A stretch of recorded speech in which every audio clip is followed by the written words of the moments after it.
All right, we are being questioned. Yep. Congratulations on figuring that out. Oh, Yeah. Okay. All right. This thing's set up here. okay. Yep. There we go. Yeah. I definitely like this a lot better than the other one. Oh yeah, it's a much better format. Way better. Well, overall, it is at all. So, anyway, yeah. So it's a good morning. Cloudy. It is. It's haze is burning off. So we have hopefully have a good day to get out and about today for afternoon shenanigans. Yeah. You know? Yeah. Be good. That's good. No, yeah. Oh, yeah.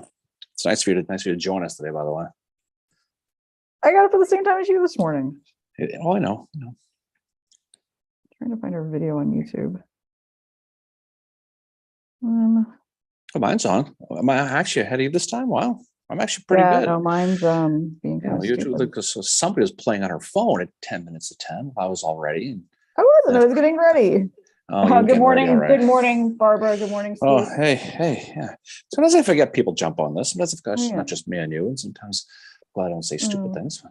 Allegedly, anyway. So what's going on with you? Yeah, it's weird that it's Sunday. We usually do this on Saturday. It feels I know. Feels weird that it's a Sunday. Gotta wake up though. Gotta wake up, get the machine going. Anyway, yeah. Amazing out and about today. So hopefully the rain is finally gone. I feel bad for all those Swifties last night, Mary, who had to sit in the rain. God, I'm so over hearing about Taylor Swift. You swear she was the only person to ever have a fucking concert. Like, that's the thing that's so weird about it was, as you know, we were sitting here watching the news this week. Yeah, and it's all they talked about how all these advisories on traffic. I'm like, well, the Pats play there every Sunday in this fall. Yeah, there's concerts there all the time, so they make this big deal. I don't know. I don't get this Taylor Swift thing. I mean, some of her songs are kind of cool, I guess. I would not pay $2,000 to go. There's a couple, but this guy spent $21,000 on 4 tickets to go see Taylor Swift at Foxborough. That's insane. I don't get it. Anyway, so you know who probably would do that is our friend Ski. He probably would. Oh God, he's on here right now. Yeah, as he says, he jumps on. Yeah, so good for them. And so they're playing here again tonight. So then this national nightmare and a Taylor Swift invasion will be over here in a few hours. Finally. And like Locust, she'll move on to a different city and take over that city. But in any case, all right. So what's going on with you? How are things going? We had a good roundtable the other night. What made me think of that is just the people that were on. Elsie was on there. Ski was on there. Barbara was on there. Barbara actually started us off with a really good question, which she asked, like, because we talk all the time about, books that we love. And she asked, are there any that we hate? And I thought that was a really good question to start us off on the roundtable. Yeah. Well, that's the opposite. Usually you go, what books do you like? What book should I get? That's a Mary voice, by the way. But no, it's what books do you hate? That was a good one. She came out, she woke up and chose Evil that day. I like it. That was it was good. A great question though, because like sometimes I do feel bad if I haven't enjoyed a book as much, like saying like, oh well, I don't know, because I mean the only one that I try to steer people away from is Bill O'Reilly's Killing Lincoln. Just because it's the I Am Abraham book is the one that I Am Abraham is not no. That was the one I just couldn't finish anymore. I mean, the scene where Abraham Lincoln goes out to the woods to gather his thoughts, and it turns into a playing with himself scene in the woods. Yeah, I was like, this is shit I don't need to know. I'm like, I don't need to hear about his rail splitter, but he was doing that whole thing. I'm like, you know what, this book sucks. It's just like historical fiction, but I'm like the one that I mentioned to people, like the read about historical fiction, if they want to read a really good historical fiction book about Lincoln, it's called My Friend Mr. Lincoln. I think it's called that, but it's by Stephen Harrigan, and it is really good. And he also wrote a book about the Alamo. Well, I haven't read that, but apparently it's really good too. But it's really good. But yeah, and there are some books that I'm kind of like, I know they're good and I like them, but I don't like the slant they take on certain subjects. Like Stephen Sears, for instance, is his take on like McClellan at Antietam. That he's got a very hero worshipy thing about John Reynolds, and he hates Howard, and it's very, I don't know, I find it very biased. Well, they all have their biases. Yeah, no, they do, but that's like that. But like just books that I like loathe, definitely like the I Am Abraham, and then Killing Lincoln by Now, this stuff. It was a good question though. It was definitely one that was pretty good. But yeah. So definitely Miranda, I can't remember who it's by. The I Am Abraham. Yeah, you can just Google that. But but if you go into Amazon and Google, it'll come up right away. Just honestly, don't waste your time with that one. I mean, my God. But anyway, so yeah. So here we are again. So it's Sunday and last day of the weekend, and that's some good stuff. So yeah, I thought that was a great question to start us off, and it made me think because I had to think for a few minutes. Like, well, there's not really books I don't really, and so, admittedly, some are more drier than others. You know, like you have Coddington, I think is a little bit dry compared to say Trudeau or Sears, but it still holds a very important place in. That's true. In the like studying Gettysburg and all that. And, some memoirs are kind of, some parts of them are kind of boring or whatever, but nothing is, I don't know. No, Miranda said not the kids' books by Brad Meltzer. I like Brad Meltzer's kids' books, actually. They're good. Brad Meltzer's a good guy. He's a really good author. No, he's a big conspiracy theory guy. He's some good stuff, but it's good stuff though. But it's been a good weekend, so we're through all that, and got to see the Sammys yesterday. I don't think they're on here yet, but no, Jim Jim is the truth be with us. So that was a good time. Went to a local brewery in Western Mass. I say that and pisses people off because it's really Central Mass, but the people from Central Mass get all bent and you call their Worcester area. Oh, I know. Didn't Buck get bent the other night on the every day? If you grew up in Boston, the Boston suburbs, and if anything west of 495 is Western Mass, and it's not, because it's just a parochial type of thing, and the people get so bent. And I had a little test case yesterday where I texted a friend of mine who grew up in Weston, same deal. And it's just, but it's pretty good. It's good to see them. They're doing pretty good. Yeah. Good morning, Charles. Oh, hey. I think Charles was on our roundtable the other night too. We had some new people. No, he was really cool to see. And we had there was a couple. I know LC was in the Gettysburg movie, so he shared some stories about that as well as a couple of pictures. And then another guy, Jeff, that was on. He was an extra in the Andersonville movie. Which I need to be in a movie, Mary. I think I need to be. I need to be in one. Oh, if we start reenacting. Forget that. I need the big chair. Okay. I need the big chair. I think it's time my movie career. AQ said if you live on the east coast of Massachusetts, Worcester is 100% Western Mass. Yeah, and that's just the way it is. But the funny part about it is, and AQ probably knows this. So by the way, good morning, AQ.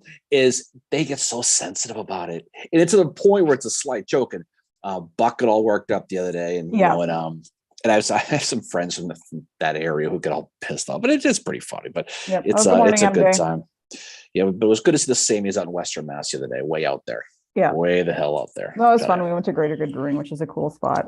Definitely is. And then, we released our episode on Spotsylvania Part 2, so we were done talking about that. So our next episode, we're going to be moving back to the Western Theater and talking about Battle of Pickett's Mill, maybe a little bit about New Hope Church to lead up to it. Yeah, New Hope Church is why. And I was reading about it this morning and we were talking about it, but it is like someone said it's the most decisive battle in the Atlanta campaign, just because of what happens there, even though it's like only a few hours long. Like the battle, Howard doesn't get the order to attack until 5:30. No, it's the most decisive if you're looking at the hammer versus the nail. I mean, your boy Oliver Otis got his ass handed to him. He doesn't he basically said that in his memoirs too. Like he was like, we couldn't tell from the train where they were. And when Wood came up to me and said, "Are we still attacking?" and Howard was kind of like, "I guess we are. So attack." Sounds like a good plan. You're a New Hope Church. You're fighting, and Sherman says, Oliver, go find the right flank of the Confederate Army. He says, okay. Yep. He gets himself lost in the woods. And he says, I think this might be it. Who knows? We'll find out. But this is the worst terrain ever. We better attack here. And they attack kind of the right center of the Confederate line. They don't find the right line. Yeah. And Granbury and Claiborne, all those guys beat his ass in. And Hazen, Banbury. Yeah. Hazen. And the funny part about it was they almost got lucky because, Hazen ends up going too far to his left, ends up in that cornfield. And he almost turns the flank by happenstance and ends up being I think it's a 4-to-1 casualty ratio for and it just turns into a bad day. And it's funny because Sherman was thinking the right way, because instead of, with Johnston falling back after Resaca, and he kind of, Johnson had him pinned in that mountain range. Sherman was smart to sneak around them, but I don't think he realized that the terrain, and when you go over there and you see the terrain they fought in with that ravine, it is what it is. But we'll talk about that. That's a good one. Going back to the Western Theater, but Spotsylvania was a good. We needed to do Spotsylvania for a while, and I think that was one that I think people appreciate as far as a battle because of how vicious it is, but I think for the folks who go out to that area, the Fredericksburg, you go to Chancellorsville, you maybe drive through Spotsylvania and kind of go through quick. I don't think people realize just how significant. I think it was the third largest battle as far as casualty goes after Gettysburg. In Antietam, as far as this 32,000 casualties, all broken almost exactly down the middle, and it was almost like a Shiloh in reverse, where the Union had the upper hand, and later on in that day, everything flipped. And you got to give Lee credit, Mary, especially without Jeb Stuart. Without Jeb Stuart, he was able to, to hold them off at that mule shoe just long enough to do that secondary line. And of course, Joe Brown Gordon is a superstar in this one. Yeah, didn't you say he was like Fabio on a horse? The thing about John Brown Gordon was he just was that air of confidence. It's like if you're the boss, you see your boss in a tough moment being all confident and we got this. It says a lot. Meanwhile, you got Ewell, who is literally peeing down his one leg on the other side of the battlefield, and there's that great line where Ewell's flipping out, he's screaming, he's hitting people with his sword, and Lee's like, General Ewell, if you're gonna control yourself, how can you control your men? In Martin Sheen voice, of course. Yeah, exactly. And it just goes to show that contrast at that moment between Gordon, who was, riding with this, head held high, versus Ewell, who's running around with this chicken like a head cut off. Yeah. But again, it's a different thing because Ewell had been through a lot. He lost his entire division with Allegheny Johnson. They got beaten up, and Gordon, for the most part, was in reserve. So he still, he still had Hoffman, he still had Clement Evans. Yeah.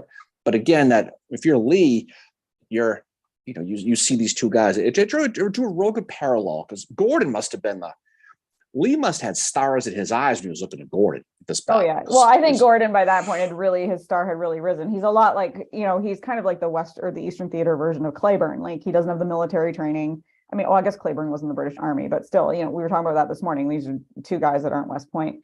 Elsie asked, why is Spotsylvania overlooked compared to others? Because Grant didn't retreat and allow time for it to sink in, just gets lost in the domino of battles of the overland. Yeah, I think, not long after Spotsy comes to Cold Harbor, and then next thing you know, they're outside there sieging, so it's like one after the other. I think if they had fallen back to Fredericksburg like Lee thought, and they had time to digest this would have been, and again, people who study the Civil War don't look at it that way, but the casual people, I mean, they think Spotsylvania is where Dracula lives, right? So there's no, so why bother? So, but again, that's part of the reality. But when you're looking at an actual battle, it's got it all. It really does. Yeah. Except of course, cavalry.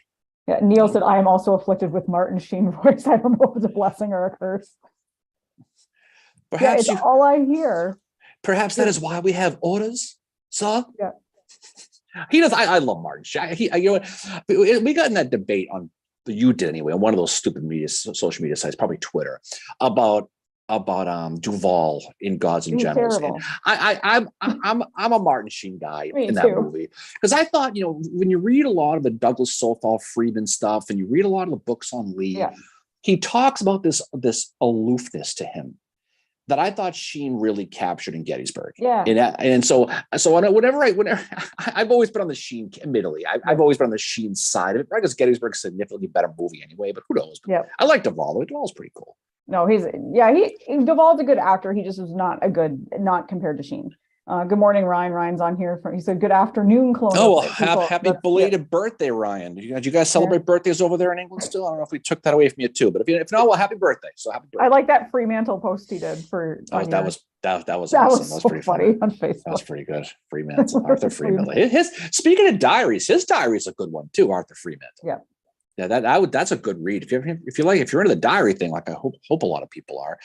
Definitely read on that. Here that visited 6 Civil War battlefields. Tom visited 6 Civil War battlefields last week. Oh, very cool. If you're in that Maryland, Virginia area, it's easy to pick them off. It really is, because there's so many close ones, and there are so many of the little battlefields. You're driving through Virginia. Every stop, there's a sign: Yeah. Civil War this, Civil War that. And we would travel on one of the trips we did, and just A year ago. keep pulling the car over. Oh, look, let's see where this one goes.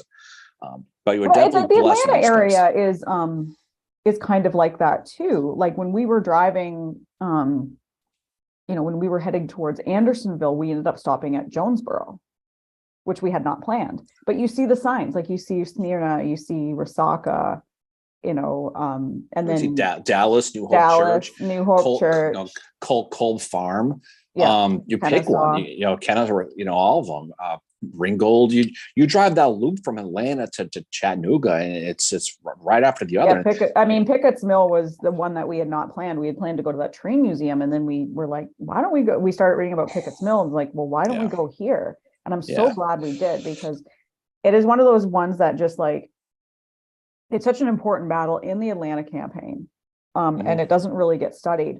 It's one that, Howard, and quoting him here, he said it was a nightmare that he never forgot, just how terrible the fighting was. And he said, like, he thought he had seen some bad shit at Gettysburg and Antietam, and he said nothing compared to what he saw at Pickett's Mills. And we were talking about that too. Like, would he have said the same about Spotsylvania if he'd been there? Most likely he would have, but especially to say this was worse than Antietam, and Howard was in the thick of it after, I think it was Sedgwick got wounded. Yeah. And to say that about it must have been bad, but it was such concentrated fighting too. No, it's Spotsylvania. What ultimately got Grant was that piecemeal thing again, and you have so many men, because Barlow's guys, 19,000 come right across the middle. Horatio Wright's got 20,000 more. Burnside is doing a great job at doing nothing on the Union left flank. He's just demonstrating. Wait, on the Confederate side, what is A.P. Hill up to though? Well, he's sick as usual, Someone needs to get that boy some vitamins, because he seems to be sick in almost every battle. He's the person that when you're doing a big thing at work, usually something that involves like a lot of physical labor, they're like all hyped up for like, yeah, I'm going to be there. And then like the morning, I'm sick. Yeah, I can't make it. My kid's got a thing. I can't come in today. He's who the hell knows what it is. But when you talk a lot, I think when you talk a lot about Spotsylvania, you talk a lot about some of the missed opportunities that the weather certainly affected, no question. But you got to admit, speaking to Lee now, for a guy who likes to seize the initiative, when he found out when he's back at that Harrison headquarters there that his entire middle of the line was burst and broke through, he had an hour to figure it out, and he did a good job. And second half of Spotsylvania Lee is very underrated for Robert E. Lee. People talk about Chancellorsville a lot. People talk about some of those battles, but research Spotsylvania and look what he did when he found out. When Robert Turner came up to him on the horse and said, Robert Hunter, said, your flank is gone. The mule shoe's gone. And he's expecting that Grant is retreating. So there's that story the night before. He's at his headquarters laughing, having a great time. And people look at Robert E. Lee. They don't understand how much the dude liked to laugh. That's how he was. He apparently had a pretty good sense. I think a lot of them did that we don't think of. Elsie mentions that one of his distant ancestors, John Cox of the 110th Ohio, was wounded on May 15th at Spotsy and died May 31st. Yeah, Spotsylvania is it's a brutal battle. But what he's able to throw, Ramseur and all those guys, those Mississippians, put them into that meat grinder just to slow them, create a speed bump long enough for the rest of the Confederates to build that secondary line. And you can imagine, you're burning and you're bursting through, and you finally get through there, and then you see the second line being built with all the cannon on it. 100 yards, like, come on. And then it turns into that chess match again, where they're going to use Hancock, of all people, as bait, like the goat in Jurassic Park, Mary. They're going to put him out there. There's that Jurassic Park reference again. They're going to put Hancock at the Harris farm, and so you just sit there and wait till your ass kicked, and then when they hit, we're going to come get them. Yeah, and it does, it was where Grant really out-strategized Lee, and then Lee out-strategized Grant, and it turned into a dance at the end. They both, in the battle, ends up kind of fizzling at the end. They go, they just walk away. Yeah, just kind of fizz. Yeah, Tom's got a good question here. He said, battlefields now are national parks, now seem to have more trees on them. Many pictures show less trees back then. How does overgrowth and tree line differ then when these battles took place? Sometimes, and we were talking about this, like the painting that I have as my background, like it looks like winter. There's no leaves on the trees.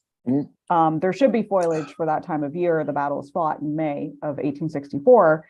That's because they get like oftentimes you'll see pictures after the battle. The trees have been taken out by the ammunition, but some places are like somewhere like you go to the Western Theater, you see it more. There were definitely the trees that are there now were like it looks very similar, like Chickamauga. That's how it looked during the battle. Yeah, they were fighting in meadows and then they were fighting in trees. If you speak to Gettysburg, for the most part, the Eastern Theater ones, the tree lines for the most part are the same. When you look at the Rosewoods, you're looking at the Herbstwoods, the difference is they don't have animals there anymore. And those are pastures, and they were farms. So you had a lot of goats and sheep and who the hell in the Rosewoods, clown probably eating the foliage underneath. So when you look at the pictures of like Herbst Woods, for example, it's a picture of Matthew Brady's pointed. It looks like a picnic ground because the lower part of the trees have all been eaten by animals. And that's the thing where you lose now. If you're going to walk behind the Reynolds Wounding Monument now, where he was killed, it's thick underbrush. But back then, just think of like a picnic ground. If you go to Little Round Top, down where the guy with the mustache fought, 20th Maine, right? Yeah. They do a good job because they strip the bottom half of the trees to make it look like what it likely would have looked like at the time of the battle. But that's the big difference. But Spotsylvania, the tree lines are pretty accurate as far as where the woods were. It's just the undergrowth that they can't control because they don't have animals anymore. They should put the animals back, by the way. They should do that. Wouldn't that be cool? That would be awesome. So History Buff says, good morning. He also laughed at your goat comment. And then the other thing with the trees, can't get that image out of my head now, that goat, and it was like, bah, or whatever. And then Lex was like, what's going to happen to the goat? Is it going to eat the goat? And then Lloyd's like, what's the matter, kid? Well, that's what happened with poor Harry, with poor Hancock. Yeah. They chained him to a little fence in there. Eat the goat? No. Anyway, no, but if you go to Pickett's Mills, it is like they do say they are probably one of the best preserved battlefields. The woman that worked there, she was very nice. She said, perhaps in the Western Theater, but maybe the entire Civil War, they're quite proud of their little site. It should be. It's pretty cool. It looks a lot like there were that many trees there. But yeah, there are places that there might be more trees now than what there were before. Or there could be less, especially if it's like, obviously Chantilly does not look like it did, and neither does Ezra Church. Just examples from Eastern and Western Theater. You can't keep everything, that's for sure. But Chantilly just did a lot of difficult images to get over my head this morning. Why? Oh God! Neil said never had a shot before. Quote in the movie. A superb, yeah, exactly.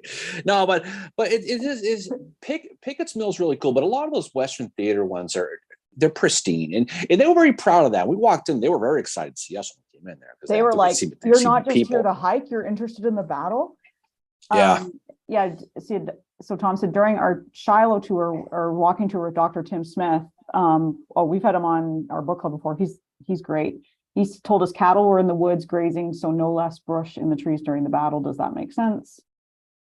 Well, that's the whole thing, though, is you try the Park Service does a good job. They did the control burning around top at Gettysburg. They cut the trees down in Culp's Hill. A lot, some of the trees of Antietam have been removed.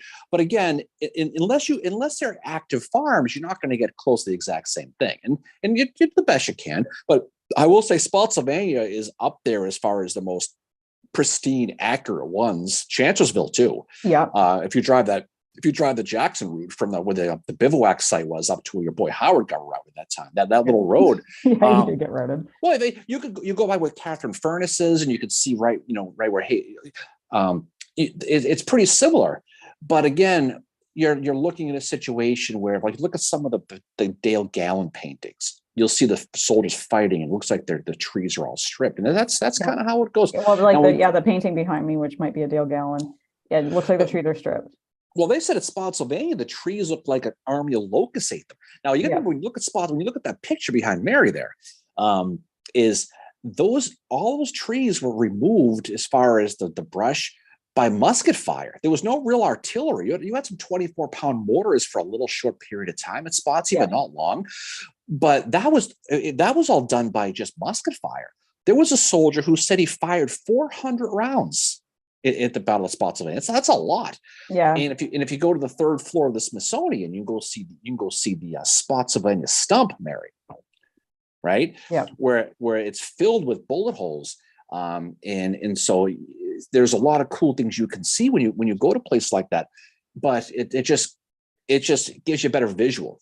And that's stump stories. I enjoy the stump story is really cool. History buff mentions that he said Darren had me almost in a car accident because of something he said about Hancock in part 1. I can't even remember what it was now. Oh, who knows? Well, I'm glad. Well, wear your seatbelt. I'm glad you. I forget what the hell that was, but sorry about that. But Charles said he's a volunteer at Manassas, restoring a battlefield to wartime view is an expensive proposition. And then Gentili mentions we see at Culp's Hill how hard it is for the Park Service to keep it original to the battlefield. They did such a good job, and it's already growing back. I know that Chickamauga does controlled burns as well, and they do a pretty good job. But it is expensive because, like, you know, a lot of these battlefields are like any other cultural or heritage institution. You're buying for government money, and you get the money, you do the thing. But then nature starts to, like, you know, again, Jurassic Park, Ian Malcolm, nature finds a way. It's with this live. How about the chaos theory? Chaos theory, you know. Yeah. That's exactly what it was. Well, it's funny. We were watching that lecture with Jen Murray, right? And they were talking about taking all the trees down where the triangular field is. Yeah. And someone says, that's great. What's going to happen in the future? She goes, "Oh, it's all going to grow back." It's going to grow. Yeah, that's the thing. Yeah, that's the problem. Is eventually it grows back. Now, I mean, you look at somewhere like Kennesaw, where they've managed to preserve the breastworks and the entrenchments there. They're pristine and they're 3 levels deep, and they've somehow managed to do that. Now, people must be very respectful, not walk on them all the time. But there are places where, you know, there were trenches, like you can still see them at Culp's Hill, but they're not Gettysburg is not as what they once were. Gettysburg is not the place if you want to see actual breastworks. Like the lunettes at East Cemetery Hill aren't real. They're recreated. Yeah. The only breastworks that I know of at Gettysburg that are still legit is the one at Culp's Hill you mentioned. Yeah. There's the ones behind the Vermont Monument at the cemetery, which no one goes to, but right behind that big monument, there's some breastworks there. And there's some one in the woods on Seminary Ridge. If you're walking from the Texas Memorial, the monument there for the state of Texas, you walk through the woods like in the fall, you can see them there. But for the most part, it's been pawed over. And that was too bad. But so when you visit places like Kennesaw or Prospect Hill or Fredericksburg, or if you visit places like Spotsylvania, you see these natural ones. The ones at Kennesaw are amazing because they're 3 levels. And those are the best ones. They're nuts. It was funny, like when I was looking in the Howard. Don't forget, Mary, Kenneth, the breastworks are real. They're spectacular. So it was obviously because all I apparently do is read Howard's memoirs. I was just reading it for Pickett's Mills this morning, but then I kind of was like, okay, what did he say about Chancellor's or Kennesaw? And I'd read it before, but he has this one line where he's like, those Confederate breastworks or entrenchments or whatever he was basically like, whatever you want to call those contrivances they make, basically like these things messed us up big time. And, you know, his view, Howard's very diplomatic. Right. If I had been him, I would have lost my mind on Sherman for Kennesaw and probably Pickett's Mills. Like, what are you sending me into? But apparently at Smyrna, the Battle of Smyrna, Howard went up to Sherman and said, okay, they're over there. And Sherman's like laughed at him and said, no, they're not. They're not over there. And they're across the river. And Howard's like, no, I'm pretty sure. I'm pretty darn sure. And then I guess Sherman moved the guys out and they got fired upon. And Sherman just turned to Howard and said, well, General, you were right. They were there. I mean, I could trust this board sometimes. And I wonder if that's something that I read that, and I wonder if that's something that factored into Howard being given command of the Army of the Tennessee a few weeks later, that he'd kind of shown, like, it's like they're right there. You know? No, but as we talk about the Park Service, people can remember too is a lot of effort that does go into this. We talk about battlefield preservation. That's why groups like Gettysburg Foundation, Yes. American Battlefield Trust, they had their big meeting in Franklin, Mary. I don't know if you know this. This I past know, I weekend. saw Yeah, that. very cool. Matt Atchison was Yeah. there. I know Joe. Yeah, Reese Matt was out there. tours. No, get his ass on an airplane. That Chris- must have been quite a deal to get him out there. Chris But Mikowski. And Chris speaking was- of Gettysburg Foundation, we do Yeah. have an announcement to make. Oh, yeah. Okay. Yeah, like, so just quickly, so we wanted to do something for the anniversary of 160th Gettysburg, because we're going to be there. So on July 1st at 4:30 in the afternoon, we are going to be giving a private tour. Well, not us, sorry, Gettysburg Foundation. Our friend Mark Blanchard, who's part of the foundation, is going to be giving a private tour. And we're working with them on this, of Spangler Farm. Free admission, but if you want to make a donation to the foundation, you are more than welcome to. But yeah, that's at 4:30 at Spangler Farm. Yeah, so the Spangler, they usually close at 3 p.m. for their tours, but they're going to let us go in there, and you're not going to take the bus over. You can drive right in. They're going to open the gate for us. Mark will run the tour. It's all free. Like I said, you go there and check it out. And it's the 11th Corps Field Hospital. It's where Low Armistead died. It's where George Nixon died. There's a good artillery setup up there. You can see the Rosecrans ambulance. That's not that.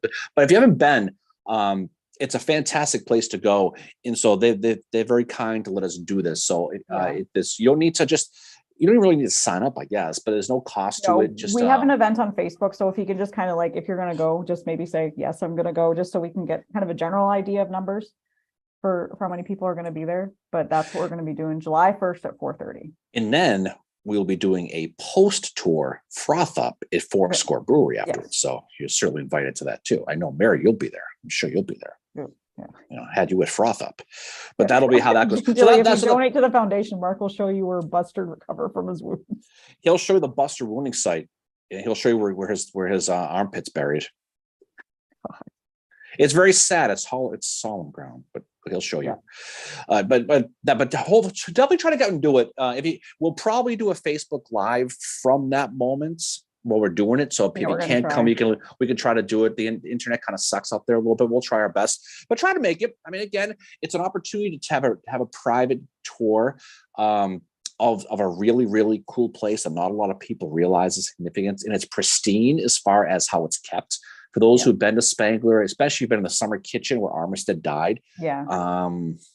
It's a haunting place. And so hopefully you can try to come up there and do it.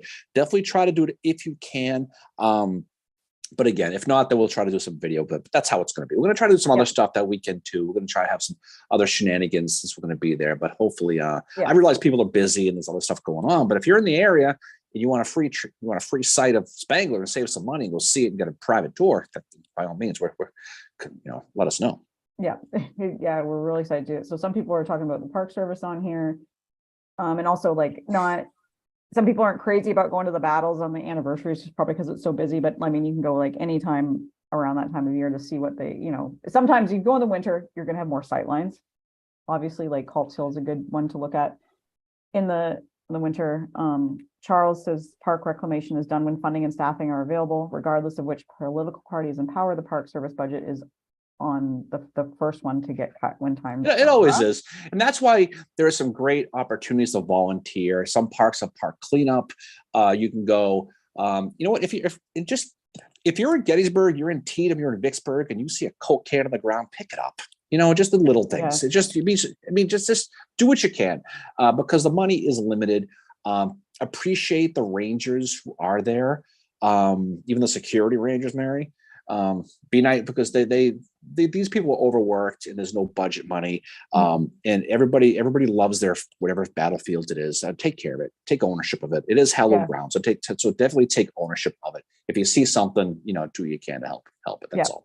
AQ said, looking forward to seeing Spangler. My poor Barlow was there too.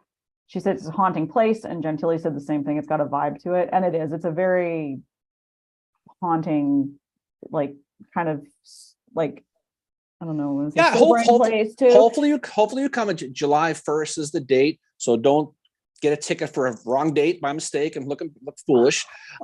So what you want to do is just get people don't need tickets. You don't need tickets. Don't brag about coming and come to the wrong date. But it'll be fun and I hope people come. I realize it's a lot going on, but it's after hopefully you can settle down. It's kind of that golden time of the day. So before, after you get the battlefield, before you go to dinner, come hang out with us for a little while and check it out. Because it's always good to meet people. It's always a lot of fun. Good morning, Tony. Ski said Spangler's awesome. Mark does a great job interpreting it. He does. Mark does a really good job. And they have the so at Spangler, they've got like the barn that you can go in, and they have the Rosecrans ambulance there, which was one of Rosecrans' inventions, obviously contribution to the Civil War, which is really cool. Yeah. Oh, Tom asked, do you think all bodies were removed from the crater? I'm talking about the crater for burial, or did the crew come around a couple of years later? I know it sounds gruesome, but wondering the crater, like in Petersburg, the crater. Yeah. I mean, there's no way, they're going to get everything. We talked about that a little bit in the Spotsylvania episode. There are countless body parts still there. Yeah. That's why all these battlefields are hollow ground. At any battle, they're still there. So yeah, there's probably still some left. I mean, think about Spotsylvania. So if you've been there, the entrenchments, the traverses, they call them, the ditches, the bodies died and fell right there. All they did was just push the dirt over them, they didn't bury them. And they went and they dug some of them up, but Gettysburg, there's probably, they say there's estimated 1,000 bodies still at Gettysburg alone. So the crater, there's no way they got everything. There's no way they did. That's why that's why you always be respectful when you go to these places, because there a lot of people, they went to this battlefield and they never left and they're still there. Yeah. Right. Just got to keep that in mind. Yeah. MJ mentions Hancock was at Spangler. The one, it was 11th. Oh, they must have had a drive-through. It was an 11th Corps hospital. RKO, Darren, RKO. And the one quote we do know from the 11th Corps that what's his face, Schurz was there. I have tried to find out if Howard was, but I haven't found any evidence that he was, so can't say for sure if he was. I sometimes wonder if maybe, I mean, logically speaking, he probably would have been. Yeah. I mean, why wouldn't he have? But again, unless you can document it, like, Carl Schurz was there, certainly. Yeah. Who the hell knows if all these other 11th Corps guys got Orland Smith or Coster? I mean, who knows? But Schimmelfingen was hanging out with the pigs, right? Yeah. Sorry, Ryan brings up the Rosecrans ambulance, McClellan saddle, Burnside's rifle, hookers. But what did Grant or Sherman ever invent? Who invented a lot of stuff was Beauregard. Yeah. I was reading it. I'm reading it. So I managed to find a copy of Napoleon in Gray at the academic library I work at. So I checked it out and I'm thinking, this book's been written 70 years ago, but it's recommended to me. Bjorn recommended it. And he said it held up really well. And I started reading it and I can't put it down. It is one of the best biographies I've ever read. It's just very engaging. The author's funny. He tells what Beauregard's faults are. He tells what his strong suits are. But he talks about some of his inventions. And there was one of them that was for something to do with the Mississippi River. And basically at the patent office, it got filed away. And it got brought back out in the 1870s for something, and they ended up using it. So PGT Beauregard has quite a few patents, I think, which is pretty cool. He certainly did. He had a lot of stuff. I'm pretty sure Grant invented Pedialyte, but that's, who knows? But there's a lot of that. But Beauregard, we call him Beauregard because of beer. But he's someone who we've talked a lot about him. After Shiloh, and especially after falling back after Corinth, he really ended up in the shit list. Yeah, right, for Davis. Because Davis and Bragg didn't like him, and he never got out of it. Really, he never really did. And he was an angry fella later in the war, but he was a smart guy, and he was he was somebody who I think was, like we said this before, he was in the bullpen, and they left him. He was that good pitcher they left in the bullpen. You lost. He just the author says in his introduction, he says, was he a great general? No. Was he a good general? Could he have been? Yes. He, especially if he got a chance to kind of get out of the doghouse and prove himself. He's a guy that is there at the firing of Fort Sumter, and he's there in Savannah with Hardee when they have to surrender the city. He's involved in some of the stuff, I think, at Petersburg. He's at First Manassas. He's all over the place, and he's a guy that just like reading him, he's such a colorful character that people know his name. Like people, no, he's or who PGT Beauregard is, but You don't he know did who he is, right? he did everything possible to help diffuse that Sumter situation, because he was a student of Robert Anderson at West Yep. Point, and he was also a Freemason with him, and so he they were trying to sneak cigars over the line to trying to get through. They were trying to sneak food and drinks and stuff to them covertly, and Anderson wouldn't accept it. He wouldn't take it. Nope. And that just kind of goes to the human aspect of this. It was kind of off the record. We're blockading you, but we're going to sneak some stuff in because we don't want you to freaking starve here. So, and Anderson said, no, these aren't the droids you're looking for. We don't want them. And it ends up, his history goes from there. But that's the thing about it is when you look at some of these human stories, it's easy to look at names, easy to read these things and what they did. But when you get to know the people a little bit and kind of get an idea of what their intentions were, that's what's fascinating about. Well, that's what I love about this biography. I'm like 70 pages in, and I feel like I'm getting to know Beauregard. It reminds me a lot of Robert L. O'Connell's book, biography about Sherman, where I came away from that. I felt like I got to know Sherman, good, bad, and ugly. And that's how I feel about Williams' Beauregard biography. It definitely holds up after 70 years. It's very well written. The author's hilarious. Like he said, like, I guess Beauregard came out with a speech after Sumter fell, and he ended it by saying that he called Winfield Scott, didn't call him by name, but said like the North is being run by an octogenarian, like their army. And then the author just says Beauregard would have made a great propaganda minister. Like just he's humor. It's great. It's such a good book. He's definitely underrated. He gets. They say the hardest thing you can do is to retreat in the face of the enemy. And that's exactly what he did at Corinth. He put those Quaker logs up and they stuck through after Shiloh. Yeah, did he spike the ball after the beginning of Shiloh thinking they won? Of course he did. Mistakes. Of course he made mistakes. I thought the freaking Bruins were going to win too. So I know the forgotten feeling. Should he have been put in charge, after Johnston was ousted? Should he have been put in charge of Army of Tennessee? I think he should have. Well, it gets into the politics of it again. And that's what it is. It's politics. It's not skill. Because let's face it, Beauregard would have been a way better commander than Hood. I mean, the thing, yes, he likely would have been. But again, Hood was also given specific orders to be aggressive.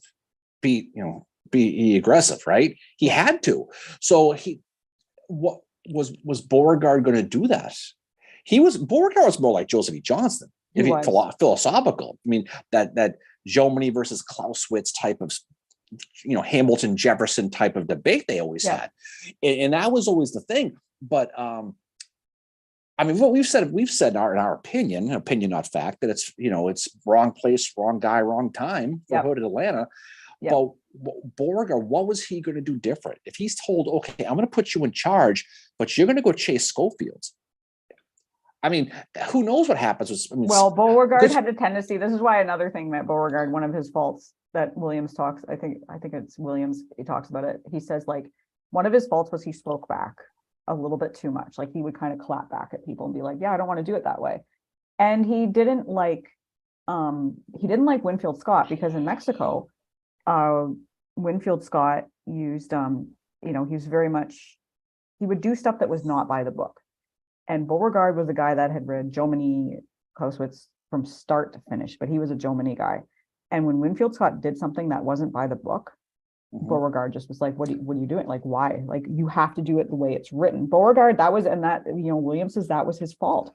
He could not get past what was written in a textbook, especially at the beginning of the war. He had to go what was written in the textbook, and that was one of his faults. David said Davis was all about the politics, especially all the brown nosing. Yeah, and Beauregard did not do that. No, he did at the beginning of the war, but Beauregard is I think I read the first commissioned officer in the Confederacy.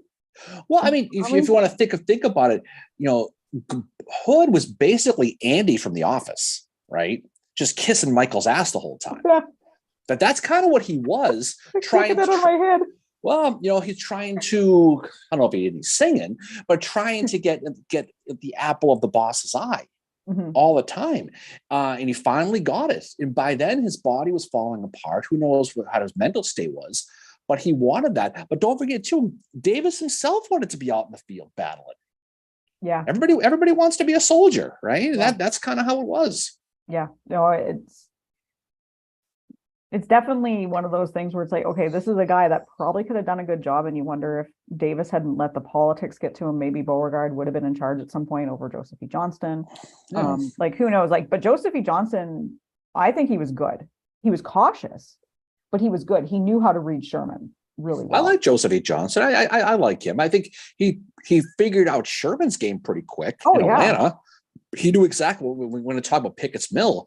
He did everything possible because he knew that he wasn't going to be, hit, exposed frontally. Yep. Howard said that with the Atlanta campaign, a lot of the time when it was Johnston in charge of the Confederates, like Howard said, we would come up with our plans and literally Johnston would figure them out. Knew what he was doing, kind of thing. Yeah, and Johnston was kind of, the sleepy old man kind of. He's who he was. He ends up, obviously going to North Carolina, Bentonville, the whole deal, and he does what he could to try to slow down that Sherman monster coming up the coast. Yep. And he's getting pinched from the north because you have Grant, and he knew it was over. He's driving that car with all the parts falling off of it, and that's what he was trying to do to keep it going. Him and Beauregard and Hardy are in that car from Planes, Trains, and Automobiles. And that's I don't know, but the radio still works. It's one of those things. That needs to be a meme. Yeah, I think I don't want to, but that's how it was. And at that point, Joseph E. Johnston, he knew the party was over. He did, but a lot of the generals did though. They could, but Davis, up until the very end, that's why guys like E.P. Alexander and James Longstreet said, "We're going to keep fighting." Because he thought, obviously Davis thought he's going to get his ass hanged when this thing is over. Yeah. So let's keep this going as long as we can. But that's the reality of what these guys are. It's like when you're watching a basketball game, you're down by 20, it's over, but the coach is telling you, go, go, go. It's like, come on, seriously. That's how it is. But Johnston did the best he could to try to save his men, Hardy's son notwithstanding, right? Yeah. But yeah, it goes back into different things too. And we were talking, when the hell we were talking about something, the different changes of styles. We were talking about guys like, you were fighting with somebody on social media recently, about who the hell was it? It was, today, it was this morning. Who were you going at about? It was, I had posted a thing about a quote from William's book about Beauregard. He has a quote about Bragg. Right. About Bragg. That's what it was. It was Bragg, right? And the people who study that don't realize the war changed in those 4 years. It went from a Napoleonic type of war to a trench war by the end. And when you go to Spotsylvania, you're talking about trench warfare for the rest of the Overland campaign going forward. Some of these generals didn't change their tactics. No. But the smarts, and that's why the people who didn't go to West Point, like the Gordons, they were smarter because they didn't have Jomini and Clausewitz and all these people in their head. They realized that linear formation, shoulder to shoulder, ain't going to work in the woods. We need to find a different way versus the West Pointers. They were more fighting out of the textbook. And that's why you have some of the non-West Point people were the most successful generals in this war, specifically Gordon on the Confederate side, right? Yeah, and too, I think the war it started to evolve a little bit more quickly in the Western theater because of the terrain. They had to change the tactics, and they're like, wow, Napoleonic style doesn't work out here. So you have men like Claiborne starting to adapt to that very quickly. And too, I'm sure Claiborne read Jomini and Clausewitz. But even Lee figured it out though. Don't forget too, the Wilderness, you're talking almost 2 to 1, 120,000 to 60,000 guys. Lee knew the only way to beat Grant was to use the woods to his advantage. So what does he do? He hits Grant in the Wilderness on ground of his choosing to help offset those numbers. So Lee figured it out. Lee didn't realize at that point that Grant was after his ass and not Richmond. It took him a while for that light to the game had changed. But there was my point is it changed, and the smart ones realized it changed and they adapted. The ones who didn't. Yeah, and that's the one thing where I'm, now I have to get further into the book about Beauregard to see if he started to kind of change his thoughts on Jomini and maybe getting away from the textbook. But he was never given the chance to change and evolve because of what Davis does to him. Travis, our friend Travis is on here. Hey, what's going on, Travis? So AQ said Travis has an awesome kepi with all the logos on it. He does. I love that. It's so cool. Very cool. I love that. Very, very cool. AQ says by 1864, gloves were off and fighting was more fierce. It made Antietam look like a skirmish. And that's true. Like I said earlier, there's that quote from Howard where Howard was like, oh, I thought it was really bad at Antietam and Gettysburg. Yeah, Pickett's Mill, way worse. Like what can you imagine if you could take Hancock and have him go in the Wayback Machine with Michael J. Fox and Doc Brown back to Bull Run after Ream Station and see how going back to Bull Run, how foolish they were fighting a Bull Run, the first Bull Run, compared to how the war evolved. Yeah. But again, it goes from a 30-day war to trench warfare. And it was that it bridged that gap between eventually what became World War I. And that's why I was saying a million times, they're lucky this war didn't happen 50 years later. Because if you would have had more modern weapons, gas and things like that, airplanes, imagine that. Oh God. You could have the Air Force attacking Gettysburg, Mary. But that's how it is. That great meme with Sherman at Atlanta, and there's like that F-14 Tomcat. Thomas, with the Bloody Lane at Antietam or Marye's Heights be described as early versions of trench warfare, even before Petersburg, not the same, but similarities. Well, trench warfare, there were some trenches dug at the Battle of Chickamauga in September of 1863. Well, you had, at the Antietam, you had the Confederates in the Bloody Lane, but you also had the Irish Brigade Mars guys marching right on it. Yeah. My opinion, to me, the epitome of Civil War at the beginning of trench warfare was Spotsylvania, because that's when they were both in trenches facing each other, using dead bodies as breastwork, stacking them up. There's that story about that one body that got shot 5,000 times. Yeah. Because they said his body was more of a sponge than a human by the end of the battle. Yeah. But the adaptation was made. The adaptation was made. But there's, of course, there's cases before that. But when you study the battles, that's the one that always sticks in my mind. Because you can imagine it: the rain pouring, the mud, the bodies stacking up, going on and on. I don't think people, realize the absolute carnage that was Spotsylvania. And for some reason, someone mentioned earlier, it does seem to get overshadowed for whatever reason. And I think it's because Cold Harbor happened soon later. But that was the beginning of, we have more guys. We're going to push everybody in. We're going to lose a bunch of guys, but for every guy we lose, Lee's going to lose probably two. Yeah. Or even if we lose two and he loses one, it's a mathematical equation, right? Yeah. But to me, Spotsylvania is the one that is the beginning of that. But of course, there's always trench warfare. But there's trenches. Like I said, there's some evidence of it at Chickamauga. Definitely, like you see it obviously in the Western and Eastern theater, it's happening. So the changes are happening at the same time in different theaters of the war.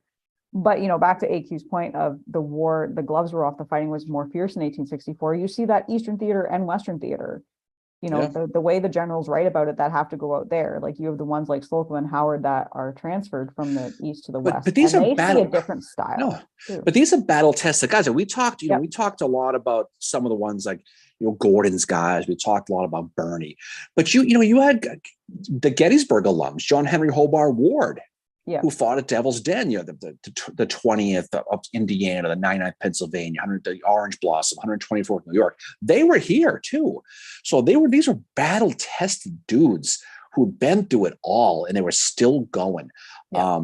And so by the time you got there, this was everybody was almost the Iron Brigade at this point.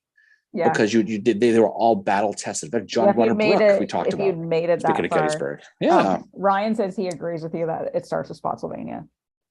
I mean, that seems to be when you can track it back, because at that point on, it turned into both sides entrenching, firing each other, and it really epitomized itself at Petersburg, certainly, when they're in the trenches and they're yelling back and forth to each other and they're playing Lorena and they're all singing along and all that stuff those stories they talk about. But welcome aboard, Ryan. It's about time you agree with me. I appreciate that. So I'm going to raise my beer to you. About time. I'm glad we're over that. I'm glad we're over that tea in the harbor thing. I'm glad we got past that. So Tom said, great point. Fort Donelson still has breastworks around the battlefield. They shouldn't mistake breastworks for trenches. Yes, there is that difference. I think breastworks were more of a defensive position. Frank says the account of using bodies as meat shields and that of the bodies had so many bullets that it was a sponge of body parts is haunting. Yeah, and that's I mean, can you imagine? Can you just imagine? You know, these are guys from your towns, maybe even your family. Guy next to you gets shot. He's down. You're going to take his body, throw it on a pile, and use it as a. I mean, can you imagine the psychological damage these poor bastards had to deal with to see this? Chamberlain had to do that. Chamberlain said he did that at Mary's Heights. He pulled a dead body over. Yeah, but you're talking about the fact that they were shielding the wounded with dead, and they were getting suffocated and drowning in the mud because the dead bodies were squishing them down. That's what Spotsylvania was. Spotsylvania is ground zero of Civil War combat. Spotsylvania. Yeah, Jeffrey Wirt does a great job with explaining that in his book, The Heart of Hell, which came out in 2022, and I'm reading it as well. Yeah, I read like 2 or 3 books at a time because I don't know. They're all coloring books, but yeah. Yeah. I'm a reader. I can read. So bad. But yeah, and Tom said, like, I shouldn't mistake defensive breastworks for trenches. I do it all the time. Like, I do that. But it is the beginnings of the trenches is the breastworks, because then they're like, oh, we can fight behind these, you know? Well, you see them all the time. Obviously, we talked, George Sears Green at Gettysburg. And you're going to use whatever, but don't forget, too, as late as the summer of 1863, the theory was if you're building breastworks, it's somehow a less manly way to fight. You know, you're going to spend more time building these breastworks, and thank God that Greene told Geary to go in the horse you rode in on at Gettysburg. Oh, yeah, he did too. Because you think about it, although Charles Futch might still be alive today, Mary, if he didn't do that. We got to think about that, right? Yeah. But for anybody that goes down to anybody at Gettysburg, when you go to Culp's Hill, if you've listened to our episode with Dr. Peter Carmichael, we talk about John Futch. You go down there, you are where Futch and his brother were fighting. And then Futch drags him back to the stream, to Rock Creek, and that's where he dies. So that's where John Futch's brother dies. Yeah, he's right down there. He's right there fighting right down there in the area of Forbes Rock. And that just like, I know when we go back there in July to Culp's Hill and go down to Forbes Rock, it's going to be a completely different experience for me because I'm going to have Futch in my head. Ryan said he was into some Redbreast whiskey. He's going to raise it to you. Oh, Redbreast. That's some good stuff. Right. Well done, Ryan. Well done. Yep. That's some good stuff right there. So, yeah. But no, I think it's interesting when you study different battles. When you look at Overland or Atlanta in those 64 battles, you look back at the 62 ones, and not to minimize Fredericksburg or anything that was going on in the West, but the philosophy did change. And if you read Gilbert Foss' book about the Republic of Suffering, she talks really, really well about that, because they talk about how the concept of death was so shocking at the beginning, and by 1864 it was like somebody sneezing. Oh, he died. Okay, whatever. Yeah. It just, the whole mentality had changed, and the bodies are piling up, and it wasn't just the soldiers. I mean, you think about it. AQ's on here. We talk about Barlow's wife, right? Yeah, she's going to get typhoid. Not typhoid, typhus. She's going to get typhus from basically helping out in hospitals.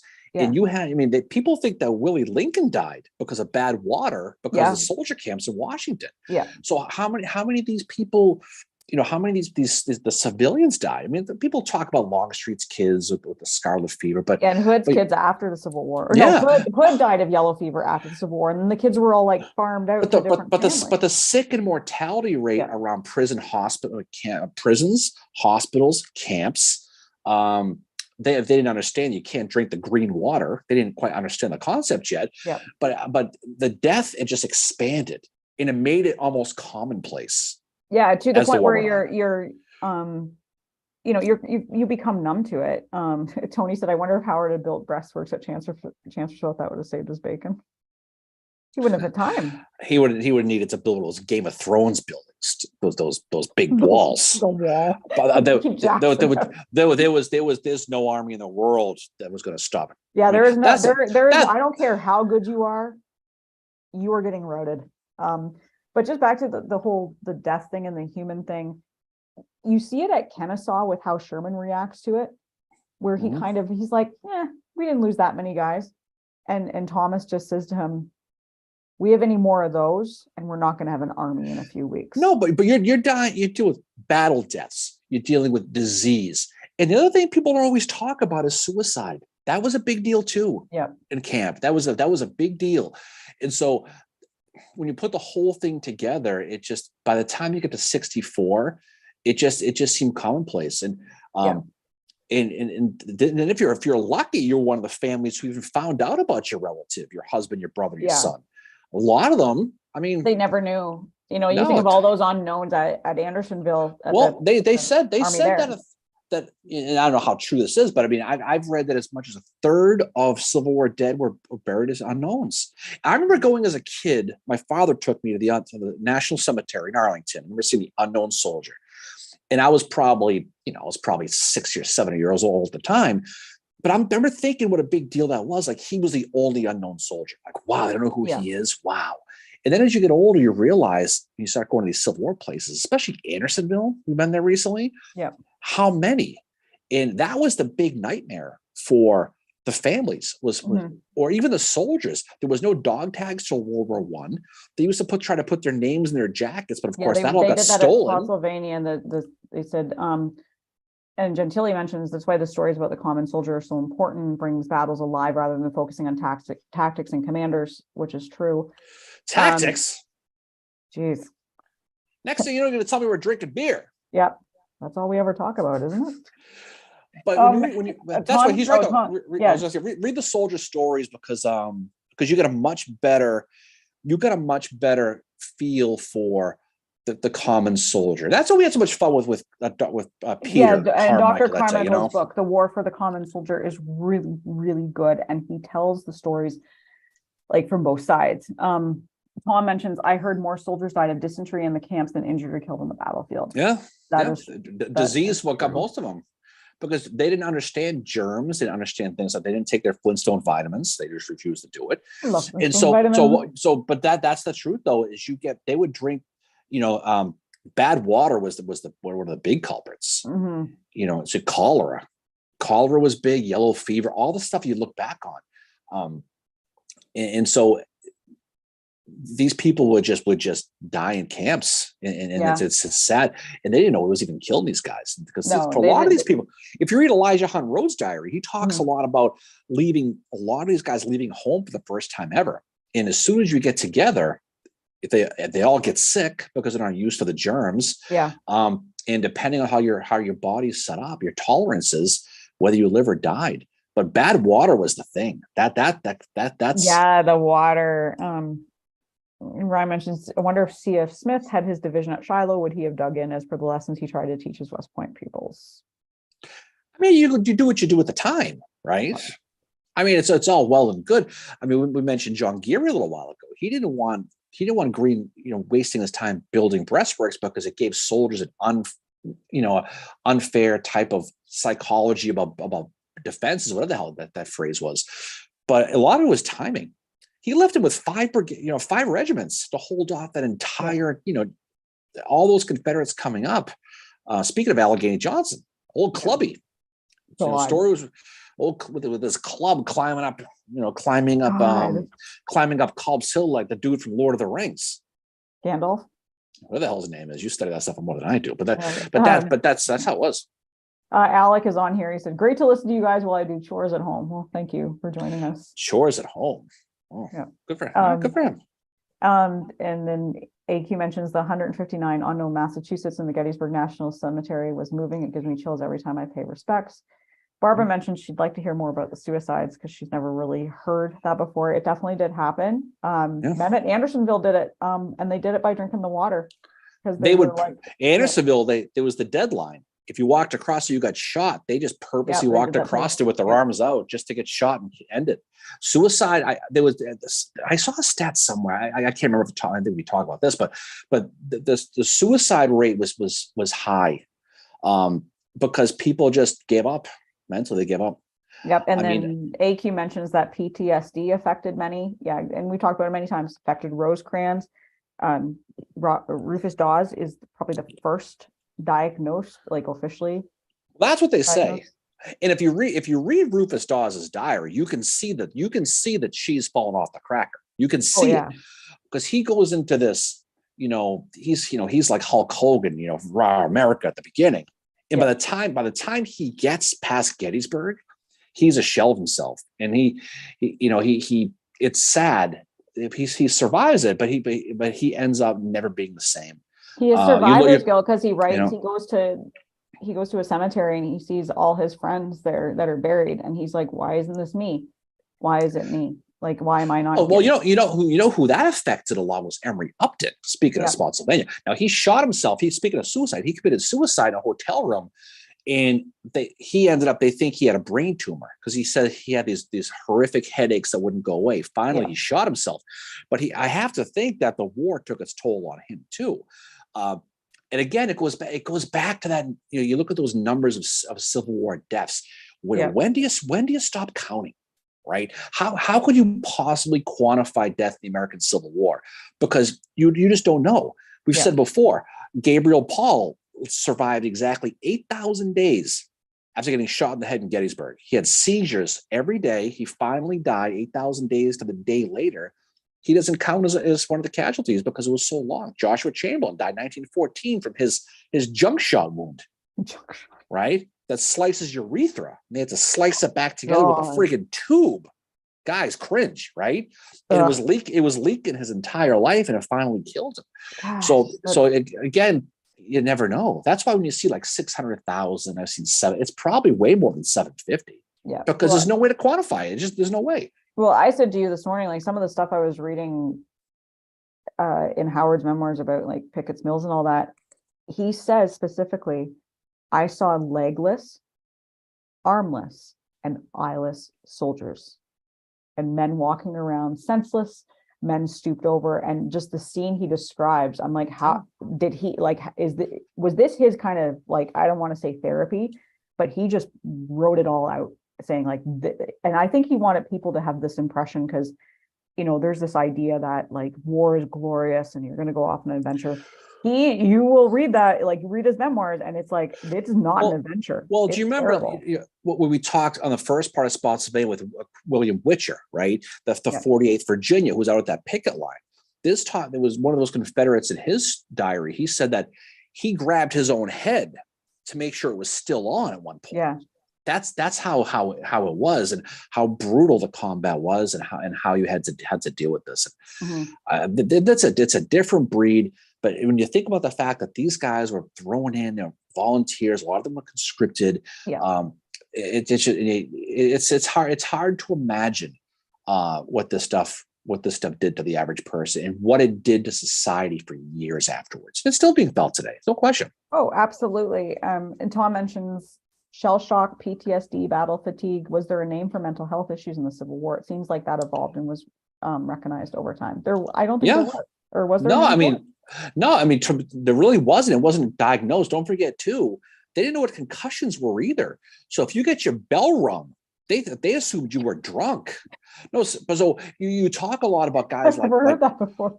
Well, you talk about a guy like Hooker. Joseph Hooker. A shell buzzes the tower. He ends up getting conked on the head. He's accused of being drunk because he was loopy. For a while, right?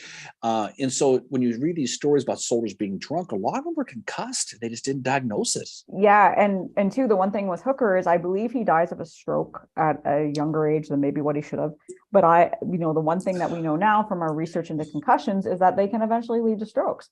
And I do think that played what happened to him at Chancellorsville, because that's the only known concussion that he had. We don't know what else he had. But David brings up a good point. He said, plus, how do you account for the guys that died at 50, not 80, because of wounds from the war where they were never the same? My guess is about 1 million. No, it's crazy when you look at the actual numbers. I mean, people trying to get pensions and things like that. Frank mentions that. Yeah, he said the cause of deaths due to the war took place many decades after the guns fell silent, and the last pensions of the Civil War were given in 2020. The Gabriel Paul thing is always one that got to me. And I study a lot of John Cleveland Robinson's division at Gettysburg because Charles Tilden's part of that whole thing. And he gets shot in the temple. It goes in his temple, comes out his eye. Yeah. And he ends up surviving, but he's blind. He loses all his senses, and he has seizures for the rest of his life. Mm-hmm. And can you imagine living that long? afterwards. And then That's he was saying, they pretty said he shocking. was having 5 seizures a day by the time he died. And that's a long time to live. And I don't believe he's considered a Civil War casualty because he died so long later. And I don't know how you can possibly quantify it. And I don't, and truthfully, it's best they don't, right? Because it just, I don't know. It's the more you study it, the more troubling it gets anyway. It's a good lesson as far as the future and things like that. And you should always learn your lessons. But I think a lot of the stuff gets glossed over. No, I agree. And that is a good point from David about like, how many died early? Like, did Rosecrans die earlier because of the stroke he had, because of what possibly could have happened to him? And he was messed up for a while from that. He finally came to in the Western Theater, Hooker came to in the Western Theater when he was out there when they transferred him out there because they're like, what do we do with this guy? He's kind of a mess. And Tom just said regarding that about the concussions, he's like, interesting, good point. That makes sense. They would blame it on. Well, think about it. Okay. I think about you on Friday night and thinking, was she concussed? No, but that's the truth though. If you don't understand concussions and you see somebody stumbling around and falling down, you assume he's drunk. And you read a lot of these stories. Iverson at Gettysburg. That's the one I was thinking about. Lively at the crater. I think they were both drinking admittedly. But I mean, you hear a lot about the Hooker stuff being drunk at Chancellorsville. And to me anyway, it seems pretty clear because since he's documented, he got knocked out unconscious. Yeah. He was probably concussed and he was dealing with that. And if you don't know the symptoms, it looks like a lot like drunkenness. It looks a lot like a call me maybe situation. But the thing is, Hooker had given up drinking. What was that? A few months prior to Chancellorsville, right? And he had the reputation, he did. But again, it's kind of, when you look at this, take with a grain of salt. Maybe he was, maybe he wasn't, who knows? But it seems like when you look at the stuff, it kind of puts a gray area. And some people don't like, you can't say he was this, you can't say he had PTSD. But that's what MJ was talking about. Like saying these people, like, we sit here in the 21st century and we can armchair general it, right? But she said they weren't in those conditions, they didn't experience it. But I mean, Rosecrans is he's kind of the one I use as the example, because here he is at Stones River fighting. He's out there riding the lines with his best friend and also his aide de camp, Garrosh. And I can't remember who we were talking about. Oh, someone brought it up on the round table about Garrosh. And anyway, Garrosh gets his head like blown off in front of Rosecrans by artillery. Rosecrans for the rest of the day is covered in his blood, has to ride around like that. He gets rid of the jacket, but he cuts the buttons off. He carries those buttons around with him for the rest of his life. Tullahoma campaign is brilliant. And then you have Rosecrans at Chickamauga. So he hasn't slept a lot, but I think that's when it all hit him. He wasn't able to think. The PTSD, I think at that time hit him, coupled with, not sleeping, the stress of having to get the army back to Chickamauga. And the Rosecrans you see on that September 20th at Chickamauga is not the Rosecrans that you see at Tullahoma. It's a very different person. And they're all different. With Garrosh. I think it's to do with what happened to Garrosh. Yeah, no, I mean, how do you not though? I mean, how do you not? How do you take your friend's body who you grew up with and use it as a log to protect yourself and not let it affect you psychologically? They're still humans here. This is not a machine or robots here. This is, there's a song along that sign, sign that I can't talk to. The line of that song, I'm not the same, but I'm not the change, or the fuck that phrase is. Yeah. So that's why I can't think about music. But that's how it is though. Is these people were changing throughout the war without realizing they were changing, because they didn't understand the psychology isn't like it is now. There wasn't Oprah back then, Mary. Stranger danger. There wasn't none of that, right? Well, but that's the truth though. Yeah. Paul mentions that it was called Soldier's Heart during the American Civil War. And I got to go back to Howard. I was reading his memoirs this morning. He talks about one incident at one of the battles. I think it was Thomas Wood. And it was at Pickett's Mill, and Wood was out with his staff doing something. And one of his staff members got killed. And it was a guy that Wood was very close to. And Howard described Wood as being this guy that always held it together. He's a very strong person, typical soldier, like, you know, just what you would imagine the stereotypical soldier to be. And he said at that point, he watched Wood break down. And it was so unlike him. But his best friend had been killed in front of him and he died in front of him. Like, Wood stayed. And like, that was real, like, that stuck with me from what I read about Pickett's Mills too, is Howard having to watch Wood watch his best friend die. And Howard just said, Wood was a guy that would not have broken down like that, but he did in that moment. And that's like, I think that was starting to maybe happen more, but, you know, good for Howard for writing about it and saying like, look at what happened to us out here. Like, look at what is happening to these guys. We lose our friends. No, I mean, these people were dealing with all the psychological issues that people deal with today. You put on any TV show right now, you're going to see 10 pharmaceutical commercials, right? With usually horrific side effects that are worse than the disease. By the way, you may die from this. What was the one we saw recently about your body movements and inability to control them? Might last, might become permanent. I'm like, you know, but these issues were undiagnosed back then. And you also, there was a stigma where you know, and that's why when we talked about Charles Futch and John Futch with Carmichael that day, the fact that John Futch would sit down with somebody and dictate letters about how damaged he was, how much he wanted to go home, it was that going away from the Southern machismo that existed back then. So there wasn't that outlet you talked about. A lot of these people, religious people, and they did their own internal things and talked to their chaplains and things like that. But there wasn't a lot of chaplains in these regiments. I mean, it was less than 50% in either army. So they had to carry this stuff. And it's hard now. You're wondering about your family back home. And oh, by the way, I just found out that my child died. Yeah. Well, I mean, exactly. How the hell do you deal with that? You know, how do you reconcile that? You know, and Tom mentions like, alcohol probably might have been used as anti-anxiety back then. And that's like, Tom, I was just reading this morning in Howard's memoirs that Howard talks about at Pickett's Mills, like all these guys that are wounded, but he also talks about the guys that had to drink because of what they witnessed. So Howard specifically mentions that, and he does not criticize them for it. I mean, Howard's a guy obviously did not drink, but he doesn't criticize them for it. Yeah. And he said there were men there at Pickett's Mills that had to drink because of what they witnessed with the wounded, because they were stuck in this field for a while. MJ mentions Pauline Cushman had depression and anxiety.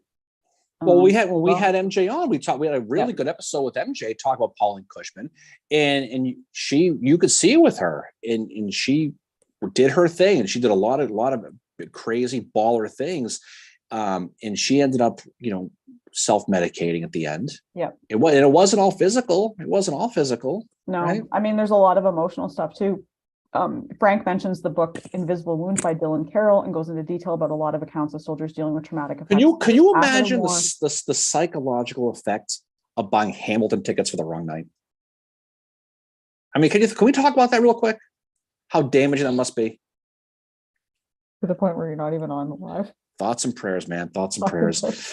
But for real though, I mean, the psychological effect is, and, you know, when you try, and the problem is though, is when you try to write about these things and you try to talk about these things, you're going to get clapped back on because there's no way to diagnose it 160 years later. But I mean, the thing is, it's not a diagnosis. It's an opinion looking at the evidence we have now for it, for like what we have for concussions, and saying like, you know, depression and all this other stuff, PTSD is not a 20th or 21st century invention.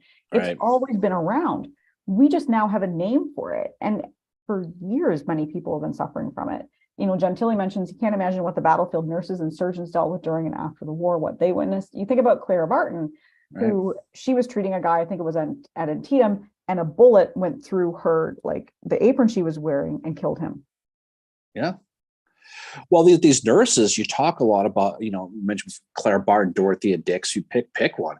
They ended up being the ones who took the last words from these soldiers. Yeah. And so they knew that they were dying. So you were the nurse. You also became kind of their counselor, their death counselor. Yeah. And so those unnamed people we talk a lot about. I mean, everybody knows Clara Barton, Dorothea Dix, but these thousands of field hospital nurses and the stuff they put up with and have to deal with it. A lot of times worrying about their own husbands or sons or brothers. And so they had a lot of stuff to deal with, a lot of it. Yeah. So no wonder they drank. Exactly. Yeah. Well, that's like Howard mentions this a few times in his memoirs. The times the men drank was to deal with what they were seeing. Even he saw that back then, that these are guys that have to have some outlet. Now they did it in what was that, Colombia? Union soldiers got into the alcohol. It got really bad. Well, I mean, it's the Mud March we talked a lot about. Yeah. Profanity Cliff, right? That's amazing. Where the wagons got stuck in the mud and they all ran for the whiskey wagon and started cracking it open. And that's the reality. These people, and they weren't just all into the drinking. I mean, but it was self-medication in a lot of these cases. Yeah. Tom mentions, I thought I read there were pressure for soldiers to perform because many were from the same states, counties, and towns, because the letters home families would know if their son was a coward. That's what we talked about with Carmichael. Well, you talk about the 2nd South Carolina, the Peach Orchard at Gettysburg, and they're marching towards, Bigelow's guns, and they get a mistaken order. And right at that moment, as they're approaching, the Union gunner artillerists run away. They get a mistaken order. They turn and expose their left flank to these guns. They all come back and they rake them with canister. And they talk a lot about the fact that, we knew the order was probably wrong. But what happened was it ended up basically, we had to do it because everybody in our line were friends and family. You could never show your face again if you ran away. So as these guys get raked because of a bad order, they had to do it. And there's stories like that throughout the war. I mean, it just was, because you couldn't, how were you? There was a line that they talk about that says, I'm no hero, but give me the bullet before, all my men are going forward. I don't want to be the coward. Of course, I'm bastardizing the quote, but that's the mentality. These are all people from the same towns that grew up together in a lot of cases. So you did it. You had to do it. No choice. Yeah. What was that movie, Copperhead? That happened in the movie Copperhead. Remember, the guy made himself out to be more than what he is, and the other guys came back and was like, yeah, actually, that didn't happen. Yeah, well, right. I mean, I'm sure there's a lot of embellishing of stuff like that. Yeah, because the guy came back and it turned out he got injured off the battlefield, and the two guys got injured on the battlefield. But enough about Chamberlain. But I mean, but for the most part, these guys, it was more the other way, where if you did something cowardice, if you turned and ran, that's why there was such a stigma on people taking off. That's why the Futch story was a good one. Yeah. Is what you had to, the mentality you have to actually try to desert, knowing that if you went back as a deserter, and there was that whole story we talked about with the newspaper, that fictitious Georgia soldier, where that he deserts and he goes home and his wife goes, "What are you doing at home? Get back to your regiment." It's a bunch of bullshit, but that's the mentality. It was, Lee and Davis himself, by just after Gettysburg, were basically telling their men, if you desert, you're a coward. If you're coming home to protect your family, you're damaging your family by leaving the line. And that was a big deal, was the manhood they talked about in a lot of those stories. Yeah, which the Futch letters, that shows that he's not the typical Southern soldier, not buying into that propaganda or whatever. And his wife is not buying into the propaganda either. She's, supposed to be saying, you need to stay imagine? And she's like, come home. I want you to come home. How many guys at bars in 1866 were trying to tell women they're trying to work that they were Rambo? Imagine how often that must have been. Yeah, it was me against the entire rebel army. I took them on really well. I had one of those repeaters, took them all out.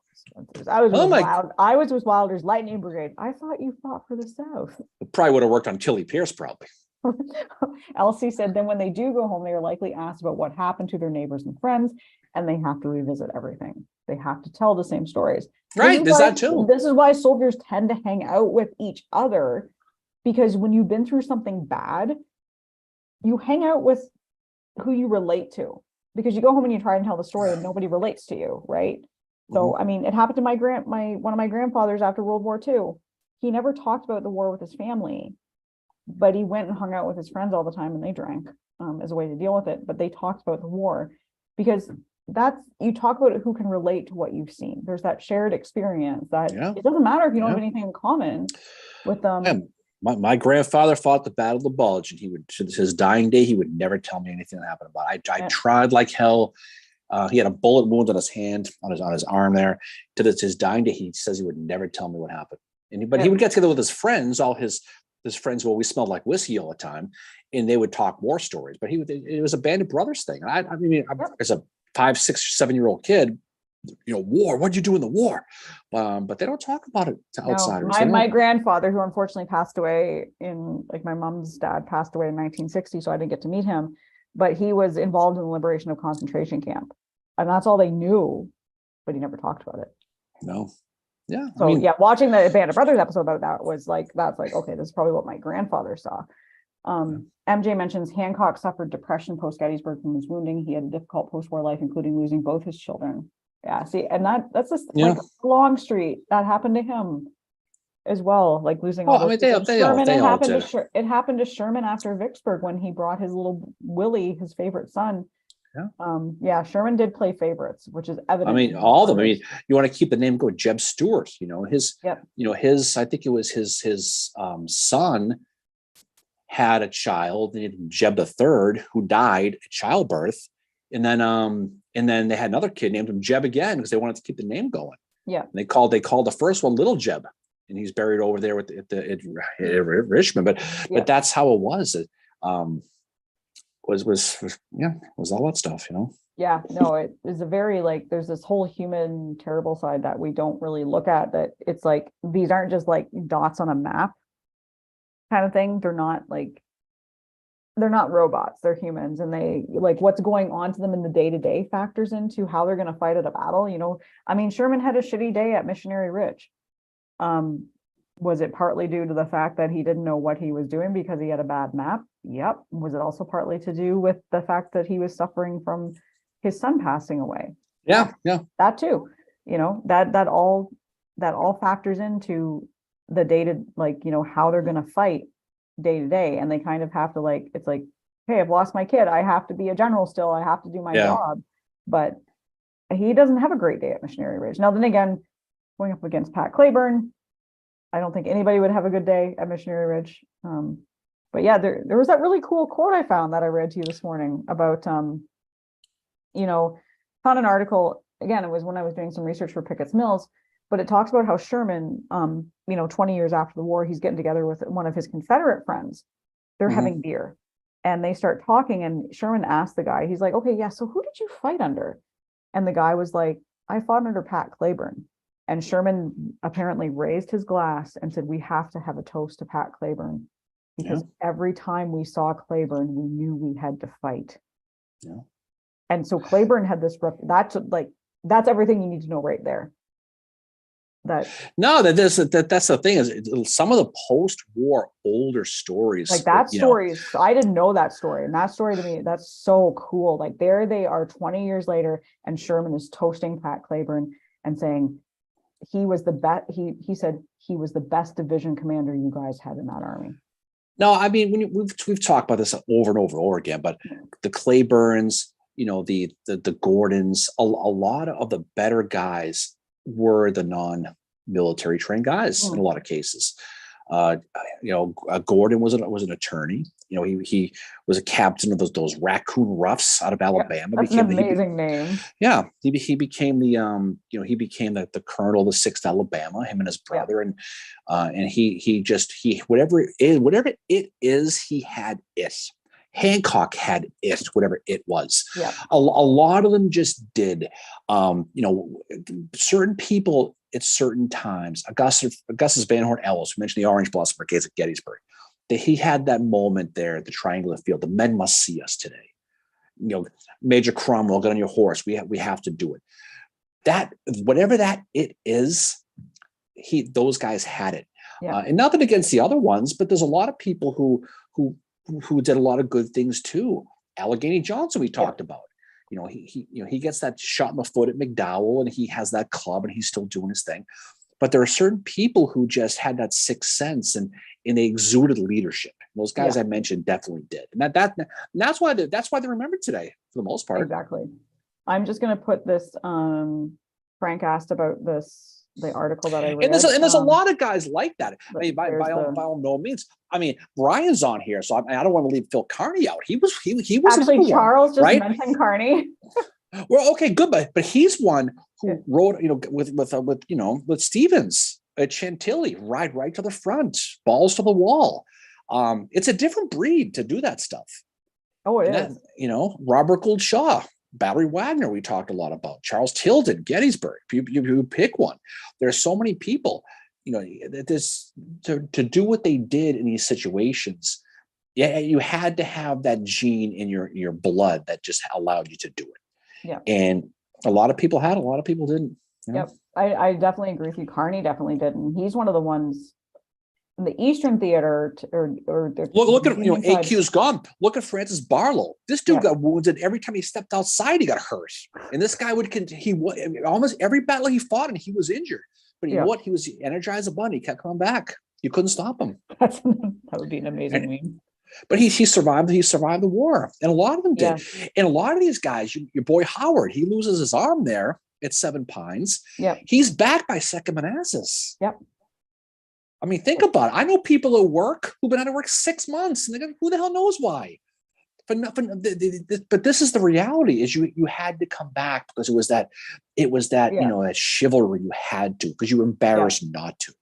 Yeah. Right? Howard enjoyed the soldier's life, I think. Ryan mentions more detail on Carney on July the 1st when I do a live stream talk for the American Civil War. I think it's the American Civil War UK Roundtable. Yeah, you got to send us some information, Ryan, so we can promote that, because we'll check that out. That's pretty sweet. Hopefully you wear your Fremantle outfit that you had on the other day. I see he made that his profile picture on YouTube. I love that. That is so cool. But that's the thing, is that there's so many people like that, and you look at today, and you can even look at today's athletes. I don't want to. It's not obviously a parallel, but there are some people who just have it. Mm-hmm. There are a lot of good players, but some people have that extra gene that puts them ahead. Yeah. In the Civil War, you can read a lot of these, but not to diminish the ones who you don't hear about. We mentioned Henry Hobart Ward a little while ago. Not to diminish him, for example. Yeah. But there are people who just step up in big spots. Yeah. Right? And they can evolve and they can change the situations, like Claiborne did after Shiloh, with recognizing, okay, had I been able to take out the Union artillery, maybe things would have been different. So what do I need to do that? I need sharpshooters. Yeah. So he trained some of his men to be sharpshooters. Ryan, different dreams, Darren, different dreams. Different dreams. But make sure if a John Bell Hood, reenact around him, see if he gets all pie-eyed, Does his performance in battle match his appearance? We do know that John Bell Hood guy that goes down to the brewery. Yeah, there's a guy who goes to bar down the hill here who looks exactly like him. I mean, spitting image. There's also a guy that looks like General Meade as well. Yeah, there's a few of them down there. Maybe it's them. Who knows? But there's a lot of those guys like that. Yeah. But you can go through your list and you can find those guys who put those special moments in, right? Yeah. John C. Wilder is another one that he was like, well, we've got this Spencer repeater, and I want to, have my men as mounted infantry. And then Rosecrans was like, I want to have mounted infantry. And then fucking what's his face? Guy with hemorrhoids back in Washington. It's a great description for him. Halleck. He says mounted infantry can't do shit. And then Wilder's just like, during Tullahoma campaign, he's like, hold my beer. Yeah, there's definitely some things about that. There's no question about that. But you see a lot of mounts on mounts. And we talked a lot about that. We talked about going back to Spotsylvania. As I try to bring it back to Spotsylvania. Well, right? We're all over the place. Was Jeb Stuart at the beginning of the first part of it, when he had his men dismounted, fighting those ridge lines, falling back, driving Gouverneur K. Warren crazy, which is not a long drive, right? Is what he was doing. And very underrated Jeb Stuart moment, by the way, is Spotsylvania. Mm-hmm. People don't think about Jeb with Spotsylvania, but I think after his run around of McClellan, it's probably his best moment. The Civil War is Spotsylvania. I've come to respect Jeb more because of this battle, and Chancellorsville as well, how he had to suddenly be like, okay, I'm a cavalry guy, but all right, you want me to be infantry for a while? Okay. But thanks to Charles Marshall in the Let's Make Lee Look Good committee, Yeah. Everyone knows Jeb Stuart is getting his name in the papers, running around in the North. Wasn't Taylor involved in that too? Walter Taylor was too. Lee can't possibly have lost Gettysburg, so we're going to blame it on Jeb. Lee's PR right? committee. And John Mosby's like, that's bullshit. But again, it ends up on Killer Angels, and then it goes from there, which is really unfair to Jeb. That scene in Gettysburg is cringeworthy because forget the whole beard thing, but that it's just, you know, you want to get Eric Wittenberg going, get him talk about that story. Yeah. Oh yeah. Well, that's the whole, like the thing I love about that scene. It's like Lee is not angry. It's like, you know, it's kind of like when your parents say to you, "I'm not angry, I'm just disappointed." It's so much worse. It's like, can you just be angry with me and not be disappointed in me? Neither my parents would say that to me at all. Not angry. I'm not angry, Jeb. I'm just disappointed. Yeah, no, but it's important when you look at this stuff and you look at that. We talk a lot about historical memory, right? Yeah. About what happened versus when you read the details and you go, that doesn't really jive with what I always thought. But again, a lot of people don't study that. They just don't, and for whatever reason, they don't. Or people take some of these scholars or the historians at like what they write because they're so regarded in the field. Stephen Sears, for instance. He is, I mean, I love his book on Gettysburg. I love his book on Antietam. I love Lincoln's Lieutenants. They're great books. But Stephen Sears is why McClellan has the reputation he does, or he's one of the reasons. Yeah, well, that's the problem. Is you get a writer at the level of Sears. A lot of what they write is going to be gospel. That's the whole thing. So if you're gonna read his book on Antietam, you're gonna read that. And you're going to find out about this Lost Order 191, and you're going to read that he sat in those orders for 12 hours and didn't do anything. And then you find out the source he uses, Nathan Kimball. Yep. And that source was debunked in real time, but he uses that to tell the story.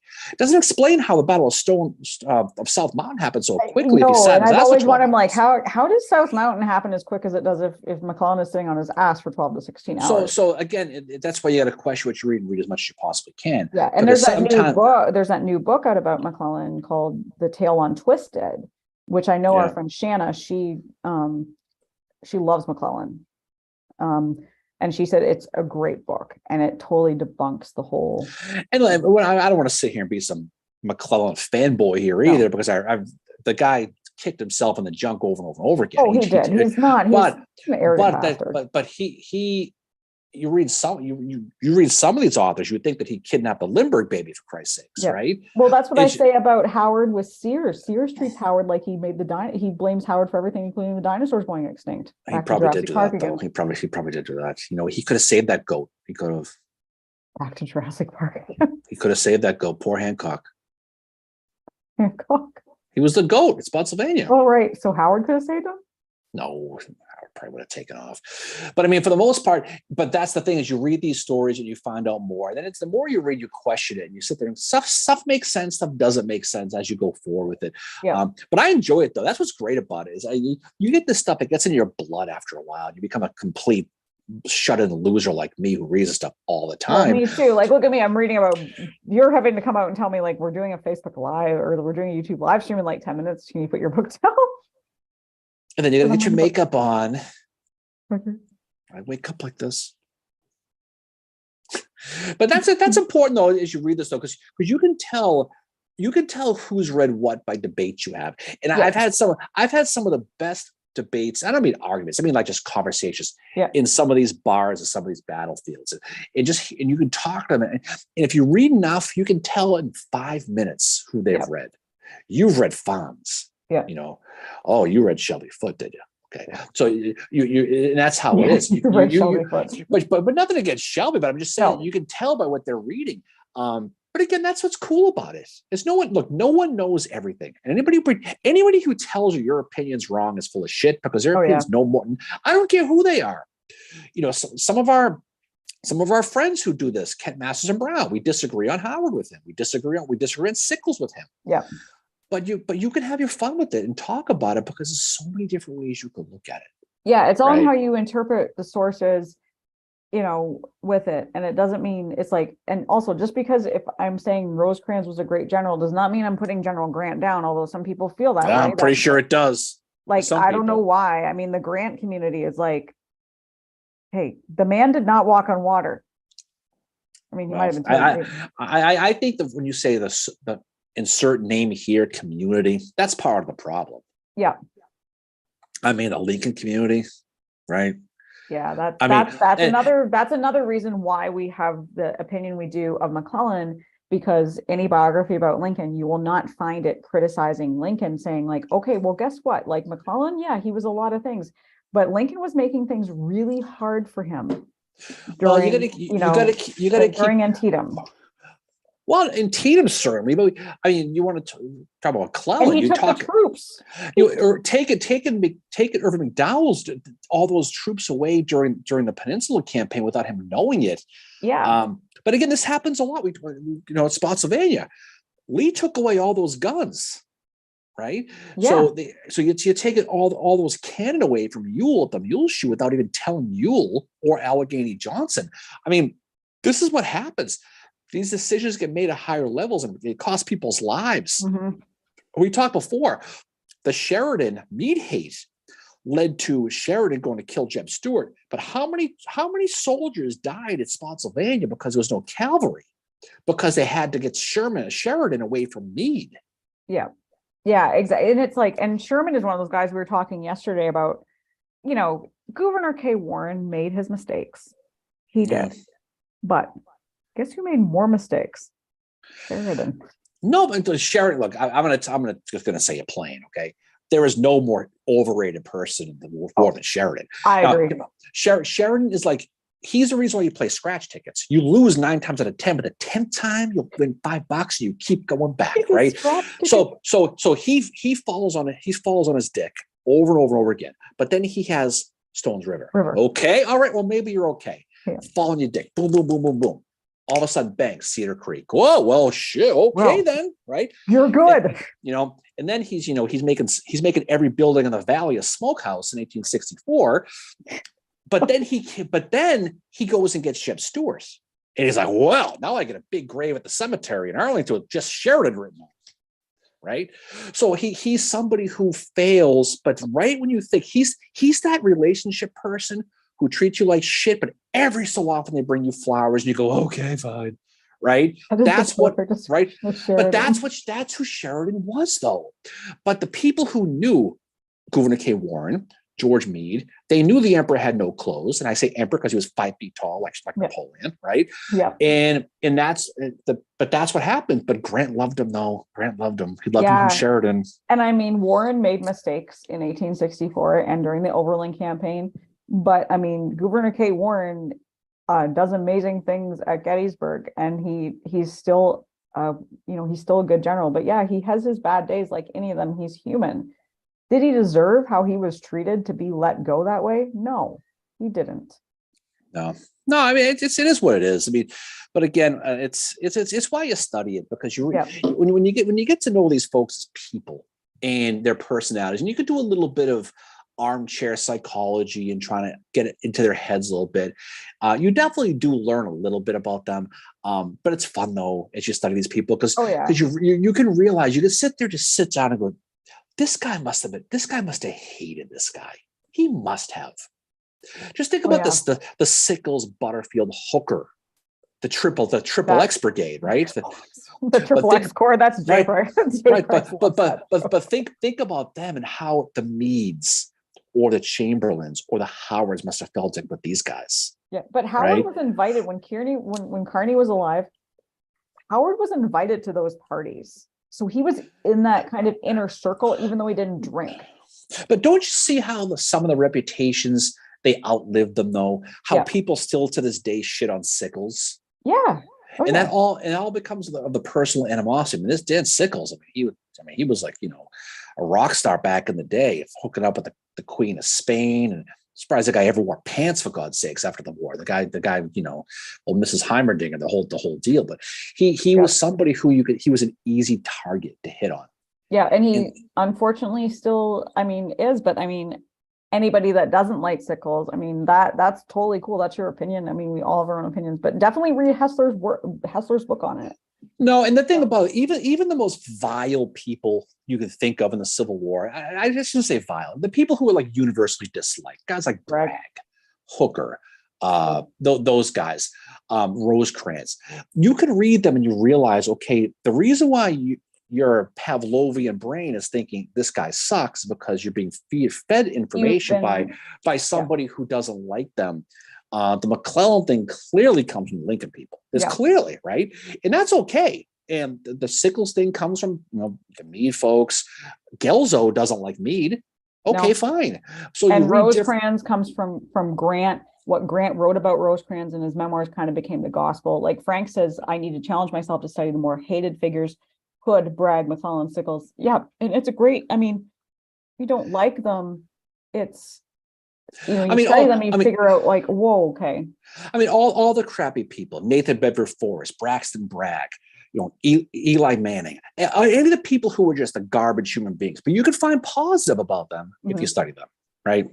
Yeah, exactly. You can find positives in all of these guys for sure. Like, McClellan, McClellan had positives. He's kind of a dick, but he still had positives. Tom says battlefield historian amateur versus PhD academia perspectives. Then you're dealing with egos regarding each battlefield. It's no idea, Tom. Tom, it's funny you mentioned that, Tom. It's funny you mentioned that because that was a kitchen table conversation here at the Civil War Breakfast Club World Headquarters not too long ago. Yeah. Was the great thing about Civil War study, and I'll say this before I'll say it again. The smartest people I know who study the Civil War don't have PhDs. And this is not to diminish those who do, but the self-studied people are the ones I think are more worldly. And I know people who have a PhD, have a piece of paper on the wall, and you talk to them and I would rather talk at a bar with somebody who studied themselves and read themselves. It doesn't have it, because the ego thing. If he mentions it, he's absolutely right about that. We know some PhDs who, especially on social media, who say embarrassing historical incorrect things. Freaking embarrassing things. And they're not even the other thing is they're not even Civil War scholars, which doesn't mean they can't say anything about it. But I'm sorry, like if you're going after the New York Confederates and posting stupid memes, how is that solving because if you study to a point or you get to that level, I assume you've studied, your goal is to get that full 360 degree knowledge. So you're studying all sides. If you study all sides, you're not going to have a really ignorant view. Now, everyone's entitled to their opinion. I totally get that. But at the end of the day, the more you study, the more you're going to appreciate both sides of this and understand the plight of the common soldier as well as what these guys were up against. But again, I think what's great about history is if you really apply yourself, you can know as much as anybody just by studying yourself. A lot of we know a ton of brilliant Civil War people who don't have PhDs. Mm-hmm. I know people who do. But again, just because you have one doesn't mean you're better than the other ones, is what I'm trying to say. Yeah. And we know many people with PhDs in the Civil War field that are amazing, amazing people. And you can sit down and have a conversation with them at a bar. But there are some that just, they take it to this whole I can be insulting. But also that goes back to what Ty Sedgley has unfortunately done with his book, which his book is okay. Robert E. Lee and Me. But you read that, read Confederates in the Attic. It's a much more balanced view. It's not preachy. It's not making you feel guilty for anything. It's one of those things. We all just need to be able to study and learn from each other. That's the important thing. And not just if someone is Southern leaning and you don't agree with that, that's your thing. But maybe talk about it with them. You have to just as long as you study, as much as you want. Obviously have any opinion you want, but don't be ignorant about it. Don't sit there and say Howard sucks because I saw the movie. Yeah. Or he ran at Chancellorsville, and then you're like, okay, well, do you know what he did after Gettysburg? And they're like, nothing. It's like, well, he was out in the Western Theater, and that's where he had his best days. Well, there's that one person who you consider someone who knows the Civil War really, really well, who kind of gave you shit because Howard didn't fight in the West. What are you talking about? Yeah. Silly girl. I'm like, what? Yeah. And then I said, I'm like, well, he did. And the person was like, oh, I didn't know that. I learned something today. I'm like, You talk about the There- Civil War all the time. there's a famous author who doesn't know Longstreet fought in the West either. I know. Right. So I mean, Yeah. again, you focus your tunnel vision on who you study, and that's what's good about it. But in any case, well, Yeah. anyway, we should get ready to jump off here, Mary. It's almost noon time. It is, yes. Actually, well, David mentioned something that has been happening. He said, yeah, most Civil War Facebook groups are nothing but a dumpster fire. If you even mention anything to do with CSA, you're a racist who wants to bring back slavery. It's beyond I agree. It's toxic. Well, no, we toxic. can stay on if you want to stick around. No, I just wanted to read that comment because but nobody what on I'm here, saying, thankfully, is like that. like here's the thing. I mean, I grew up here in Massachusetts. I'm as blue as they come, right? As far as union goes, right? Yeah. But you know what though? As you study this, you realize you're fed a bill of goods depending on where you're from.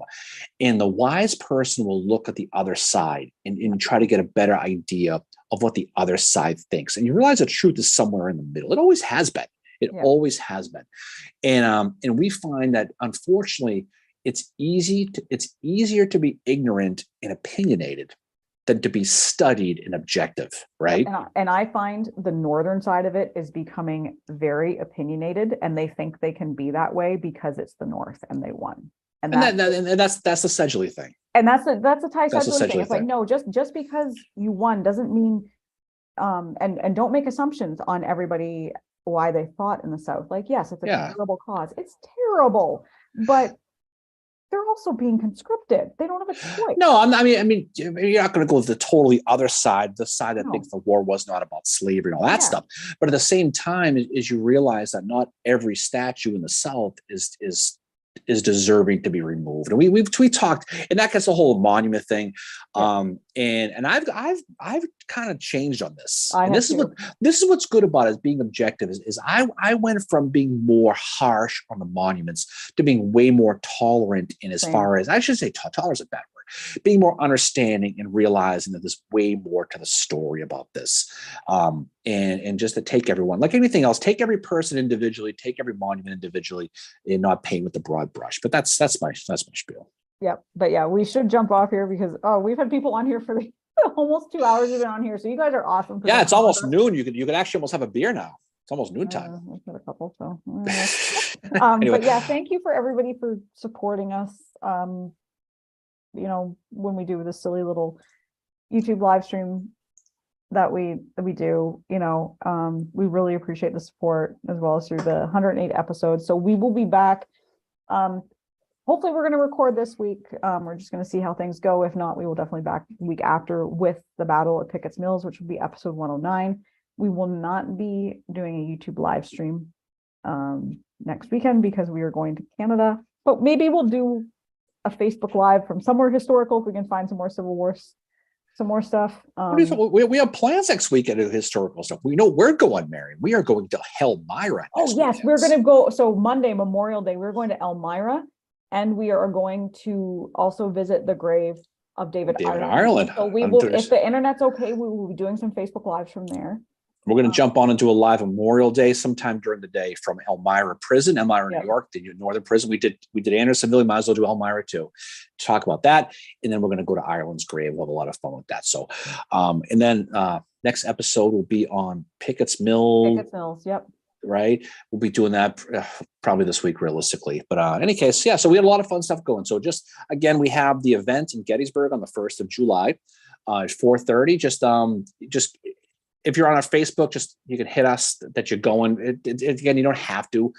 Just show up if you know where it is, and it should be a good time. I promise you, Mark Blanchard does such a great job. He is amazing teaching that whole thing. If you have not been to Spangler Farm and you are in town, definitely come by, because it's not on the battlefield like traditionally.